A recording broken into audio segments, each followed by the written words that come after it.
des arbres, des forêts qui étaient liées à cette eau douce. Par exemple, un terrain un peu plus loin qui est la Montille du Saint-Seurin, qui est un terrain qui est un peu surélevé par rapport aux autres. C'est un secteur qui était cultivé, sur lequel il y a eu une abbaye. Donc on imagine ce paysage qui aujourd'hui qui est assez salé et qui est très naturel, avoir été aussi naturellement très différent. Et donc au cours des siècles, des millénaires, c'est quelque chose qui est très changeant, qui est très dynamique.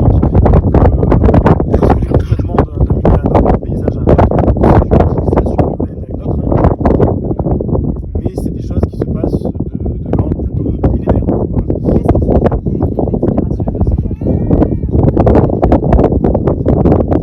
Alors on n'a pas d'accélération de changement liée au déplacement du Rhône, puisque le Rhône ne se déplace pas actuellement, il est endigué. Et de toute manière, le Rhône se déplace, change son cours assez rarement, hein, c'est sur des grands pas de temps.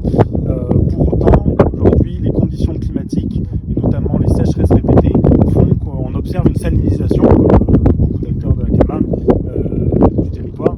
Et ça, c'est quelque chose qui peut avoir et qui a déjà des conséquences sur la végétation et sur les milieux naturels. Donc les sécheresses et la salinisation, c'est des conséquences sur les milieux naturels. Il faut savoir que les milieux naturels sont adaptés pour avoir des conditions de sécheresse extrêmes, quelque chose qui existe et qui est classique. Ce qui est un peu c'est la succession de sécheresses à ce niveau d'intensité-là. Et donc on se pose la question, c'est qu'on n'a pas de réponse aujourd'hui, mais on se pose la question de est-ce que la succession de sécheresses aussi intense et la salinisation est quelque chose qui est réversible, et quelque chose qui va, est-ce qu'on va en revenir en arrière avec peut-être une année humide, on espère, ou est-ce que c'est quelque chose qui va persister dans le temps. Super, parfait.